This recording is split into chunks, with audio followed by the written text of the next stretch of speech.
अभी 10 दिन हैं, इन 10 दिनों में अपना तरीक़ाकार दुरुस्त कर ले, वरना हम दिल्ली से इंशाल्लाह ये ऐलान होगा ईद के बाद कि हम देशव्यापी जेल भरो आंदोलन। बोले जिस दिन मुसलमान सड़कों पर आएगा उस दिन किसी से संभलेगा नहीं, और जिस दिन मुसलमान सड़कों पर आएगा उस दिन फिर किसी के कब्जे में नहीं आने वाला है, ये समझ लिया जाए। और मुस्लिम तमाम जो बुद्धिजीवी हैं, जो अपने देश के बारे में सोचते हैं और देश की एकता और भाईचारे के बारे में सोचते हैं और देश से प्यार करते हैं, ऐसे लोगों से मैं मुसलसल राब्ते में हूँ। और ईद के बाद इंशाल्लाह हमारी मीटिंग फाइनल होने वाली है। और अगर हुकूमत ने इस दौरान अपने तरीक़ेकार को दुरुस्त नहीं किया,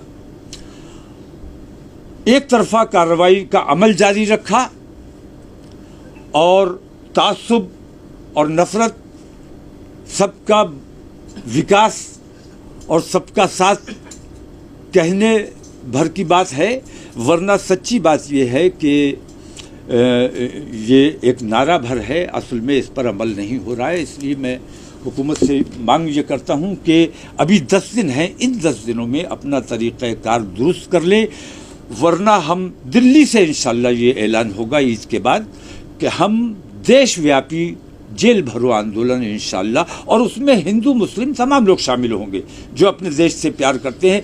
देशव्यापी जेल भरो आंदोलन जिसमें हर ज़िले से, हर सूबे से अपने देश की एकता और भाईचारे में यकीन रखने वाले लोग, और ख़ास तौर से मुसलमान समाज के लोग, क्योंकि जब तुम हमारे साथ रहना नहीं चाहते, हम कहीं जा नहीं सकते, पाकिस्तान हमें कबूल नहीं करेगा, बांग्लादेश हमें कबूल नहीं करेगा, चाइना हमें कबूल नहीं करेगा, हम कहाँ जाएं? हुकूमत हमारी बात सुनेगी नहीं, हमारी बात मानेगी नहीं। कोर्ट में हमें इंसाफ की अब उम्मीद नहीं रही।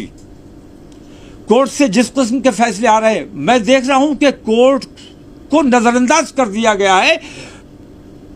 जुर्म किया है, ऑन दी स्पॉट फैसला हो रहा है। किसी पर इल्जाम लगाया गया, मुजरिम में और मुल्जिम में अंतर होता है, आरोपी और अपराधी में अंतर होता है। तो आरोपी के घर पे बुलडोजर चला देना ये अन्याय है। इस किस्म के अन्याय अगर इस हुकूमत में होते रहे तो इस देशव्यापी जेल भरो आंदोलन को रोकना हुकूमत के बस की बात नहीं। और जिस दिन मुसलमान सड़कों पर आएगा उस दिन फिर किसी के कब्जे में नहीं आने वाला है, ये समझ लिया जाए। तो मैं हुकूमत को चेतावनी देता हूं, खास तौर से नरेंद्र मोदी सरकार को मैं चेता देना चाहता हूं कि अगर उन्होंने अपने इस तरीक़ेकार को फौरी तौर पर दुरुस्त नहीं किया और उनकी खामोशी, तुम सबके प्रधानमंत्री हो, तुम्हारे मुल्क में इस किस्म की बेईमानी हो रही है और तुम खामोश हो, मूक दर्शक बने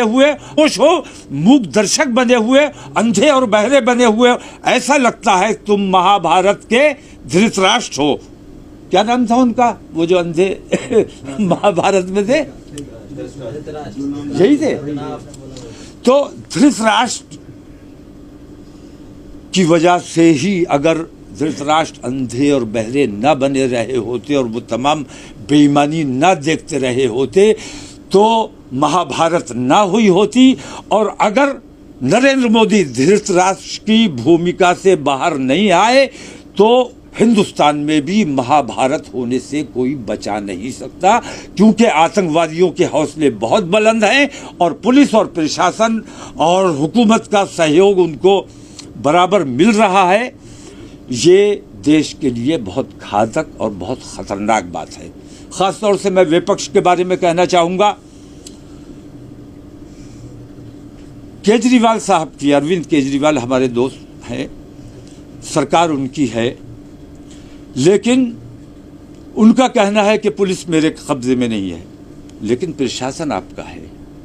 प्रशासन के बगैर पुलिस कोई एक्शन कैसे ले सकती है?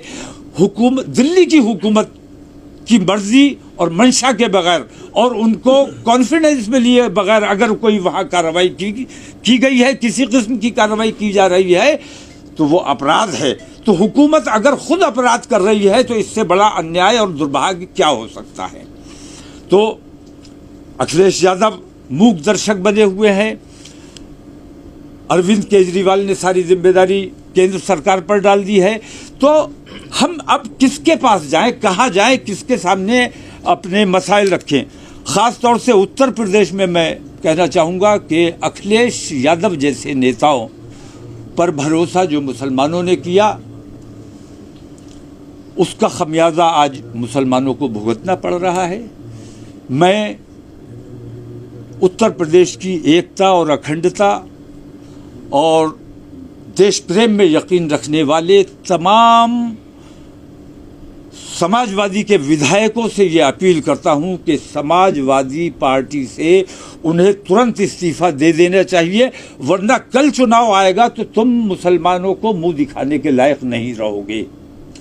और ख़ास तौर से मैं अपील करूंगा मुसलमान विधायकों से कि वो समाजवादी पार्टी से तुरंत इस्तीफा दें, विधायकी से तुरंत इस्तीफा दें और अपना एहतजाज दर्ज कराएं। और जिस किस्म की बेईमानी हमारे हिंदुस्तान में चल रही है इसमें हमारा साथ दीजिए।